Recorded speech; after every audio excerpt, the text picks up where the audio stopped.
Alright, here's the deal. Everybody just goes on and on about the gallery glass and how it's supposed to be the catch me out for windows, and I haven't figured it out yet because everybody just says just use gallery glass and spread it with a piece of strip wood. And anyway, I never could figure it out, so what I did is I went to the YouTube, and the gallery glass people have YouTube videos about how to use the stuff. And basically what it boils down to is you have to fill in the void where the window is with the product. And they say to use a nut pick to comb it. Basically you just need a fine point to move around the product to cover the whole area. And then you just let it sit, and they say you have to wait 8 hours, and it takes a long time before the stuff dries. So I'm just going to sort of wedge my piece here so it doesn't move while I squeeze the tube and just work it in between the voids. And then I'll come back later with a pick to spread it all out so it's even.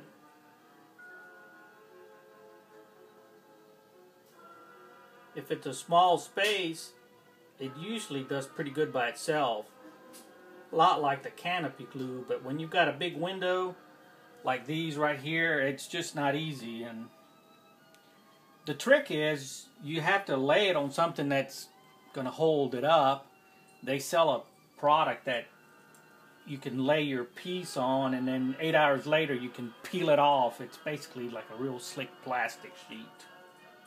And so I just take the pick and I just work it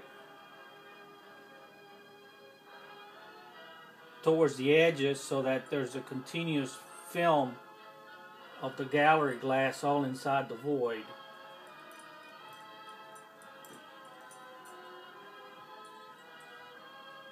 And you just have to be careful not to get it over the window mullions, or else you'll have real shiny mullions afterwards. I guess you could dull them with something after the fact.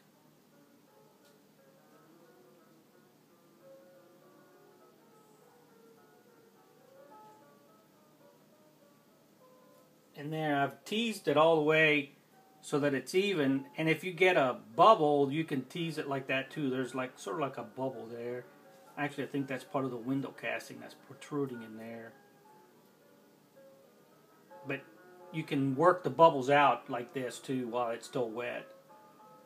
And then I just make sure that it's touching all the edges so that it doesn't look like the window has a hole.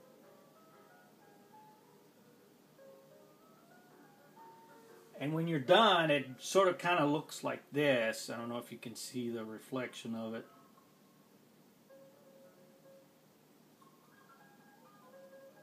And for this purpose, I'm actually trying to simulate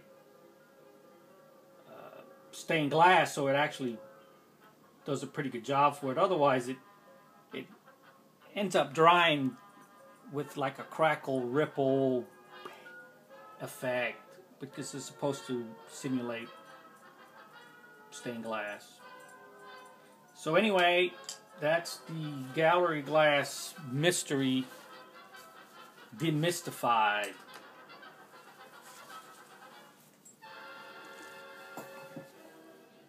Okay, and so I'll show it from this side now so you can see what I'm doing rather than just look at my hand.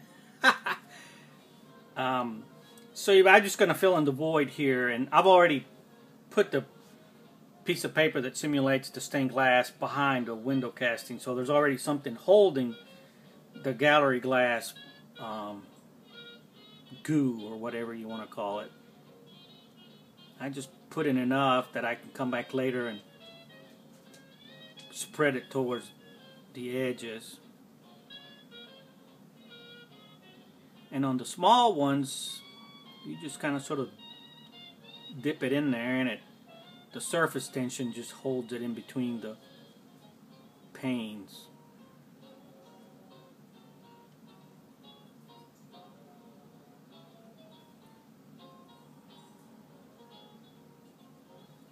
and you need a steady hand, and I'm kind of not set up so that I can do that the way I normally would have done it. But anyway, you just tease it with a pick or a point, or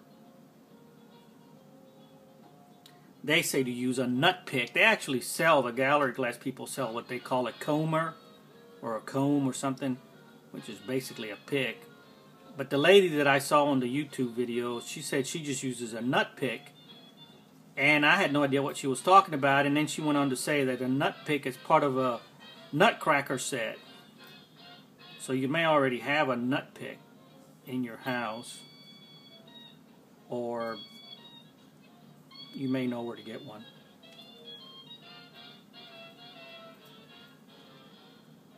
So anyway, you just tease it towards the edges and till it's all filled in, and then you have to wait for 8 hours until it is dry. Alright, there it is, gallery glass. Go get you some.